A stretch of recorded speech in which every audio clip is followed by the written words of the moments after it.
Hello दोस्तों। सो अभी मैं आप लोगों के सामने आया हूँ क्योंकि मुझे फिर कुछ और मुझे लगा कि कुछ और सजेशन देने चाहिए। जैसे कि अभी मैंने देखा कि मेंस का शेड्यूल आया, तो मेंस में क्या है कि इस बार जो टाइपिंग है वो पहले डाल दिया इन लोगों ने, ठीक है। तो टाइपिंग पहले करनी है। तो कुछ लोग ऐसा कि टाइपिंग को लेकर पता नहीं क्यों कॉन्फिडेंस नहीं होते। अब यार इतना टाइम मिलता है, देखो टाइपिंग 15 मिनट्स की होती है, ठीक है। तो 15 मिनट में जैसे अभी आपकी पहले मेरी स्पीड 25 के लगभग आती थी, ठीक है। फिर मैं प्रैक्टिस करता गया लगभग 1 घंटे, यार डेली प्रैक्टिस कर लो उससे भी काम हो ही जाता है, ठीक है। तो मैंने धीरे धीरे लगभग 40+ स्पीड ले ली। 45 के लगभग एवरेज आ जाती थी मैंने, ठीक है। 45, 42, 40 आप नॉर्मल टाइप करते हो तो 40 तो आ ही जाती है, ठीक है। तो उस अकॉर्डिंग आप फिर टाइप करो। अब बात रही एरर्स की, तो एरर्स में मैं आपको ये सजेशन देना चाहता हूँ कि मतलब मेरा क्या था कि मैं थोड़ा फास्ट जल्दी, फोकस तो मैटर करता है। देखो उस टाइम फोकस बिल्कुल फ़ॉन्ट पे रखो, दिमाग में पढ़ते जाओ उसको एक-एक वर्ड को, क्योंकि स्पेलिंग अपने को आ ही जाती है, ठीक है। अपन इतना स्टडी करते हैं तो स्पेलिंग अपने को आती है, तो अपने को पता है कि कहाँ बटन प्रेस करना है। तो फिर भी कोई मिस्टेक हो जाए तो बैक स्पेस दबाने में और फिर वापस टाइप करने में बहुत टाइम जाता है। ऐसे हाँ, कुछ छोटी मिस्टेक्स हैं तो उसको उसी टाइम करेक्ट किया जा सकता है, लेकिन कोई बिगर मिस्टेक है, आपको लगता है कि गलत हो गया मतलब पूरा, तो उस टाइम ठीक कर लो। यदि ऐसा है कि बार-बार यदि आपको वो आदत है कि हर बार ठीक करके पूरा 100% वन टाइम में ही आपको 100% ठीक कर देना है, तो उसमें टाइम जाता है। तो 15 मिनट्स में से जैसे मैं मेरा एक्सपीरियंस शेयर करता हूँ, उससे आप देख लो, आप सीख सकते हैं। तो मेरा क्या था कि मैं 7 से 8 मिनट में ऐसे कि खत्म कर देता था उसको, टाइपिंग को। जो भी वो लिमिटेड होता है पैराग्राफ, ठीक है। तो उसको खत्म करके उसके बाद आपके पास स्क्रॉल, तो अब ऐसा नहीं है कि कुछ लोग बोलते हैं कि मैच करते जाओ, मैच करते जाओ। अरे यार मैच करते जाओगे तो ऊपर से आपको ना ऐसा कि दोनों टाइप ऊपर देखना पड़ेगा, फिर नीचे, फिर फोकस करना पड़ेगा, ठीक है। तो मल्टीपल फोकस ऐसे थोड़ा चैलेंजिंग होता है। हाँ, मेरा मानना ये है कि आपको इतनी स्पेलिंग आती है, ऐसा तो नहीं है इसमें बहुत टफ जो वाली स्पेलिंग आती है कि कोई अलग ही वर्ड आ गया जो हमने कभी पढ़ा ही ना हो। अपने को मैक्सिमम फीलिंग आती है कि हाँ यार ये स्पेलिंग ठीक है और ये गलत है, ठीक है। तो आपने जो टाइप किया उस पैराग्राफ पे फर्स्ट स्टार्टिंग में जाओ और बस स्क्रॉल करते हुए पढ़ते जाओ उसको, ठीक है। तो आप जैसे 7 से 8 मिनट में आपने खत्म कर लिया, 10 मिनट में भी खत्म कर लिया, तो भी आप 2 मिनट के अंदर उसको पूरा पढ़ सकते हो, ठीक है। क्योंकि अपना टाइप किया हुआ अपने को, जैसे स्कूल लिखा तो स्कूल में ट्रिपल हो गया या फिर एच पहले आ गया, कुछ भी गलती से हो गया, तो अपने को दिख जाता है कि हाँ ये गलत है। तो वहाँ उस टाइम आप उसको मतलब सावधानीपूर्वक कॉशियसली उसको मतलब करेक्ट कर लो उसी टाइम। पढ़ते टाइम आप ऐसा नहीं कि ऊपर से मैच करना है आपको, आपको बस उसको स्क्रॉल करते हुए पढ़ते जाना है। तो आपको दिख जाएगी कि इसमें आई एस पहले हो गया, मतलब एस पहले आ गया, फिर गलती से एस पूरा नहीं लिखा गया है। तो ये सब छोटी छोटी मिस्टेक्स ही होती है टाइपिंग में, आपको भी पता है।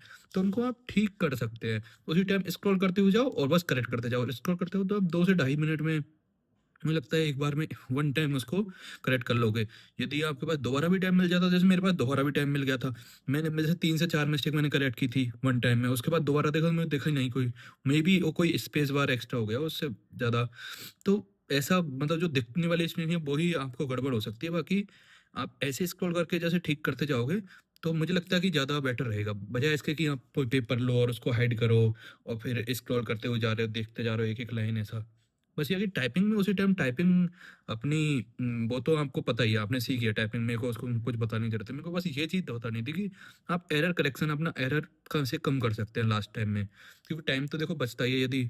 और कुछ लोग होते हैं कि नहीं मैं तो उसी टाइम परफेक्ट करता हूँ, उसका टाइम मतलब ज़्यादा जाता है। मेरा मैं तो भाई ऐसे किया था, मेरी अप्रोच ये थी।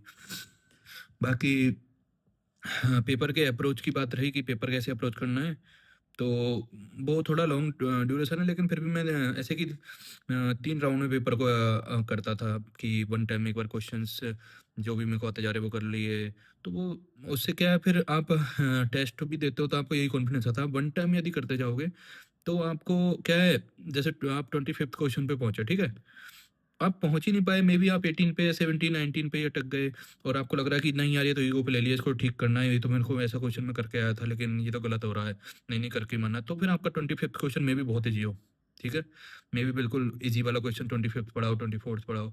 एक बार पेपर पूरा देखिए, मतलब वन टाइम में जो करते हुए जाना है वो करते हुए जाइए, लेकिन जैसे अपन को पता चल जाता है कि अ, कि उसमें ऐसा वाला क्वेश्चन कि मैं ये वापस सॉल्व कर दूँ, मार्क कर लीजिए, दैट्स इट। जो नहीं होने वाला उसको तो छोड़ ही दीजिए, सीधी बात है। उस पे तो टाइम बचेगा तो ट्राई करेंगे, ठीक है?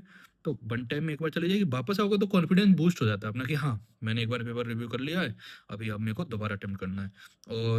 और भी बहुत सारी बातें करनी है इस मामले में, तो यदि आप लोगों को ऐसा नीड है कि पेपर अटेम्प्ट कैसे करना है या फिर और भी जो भी मेरा एक्सपीरियंस मैं शेयर कर दूँगा।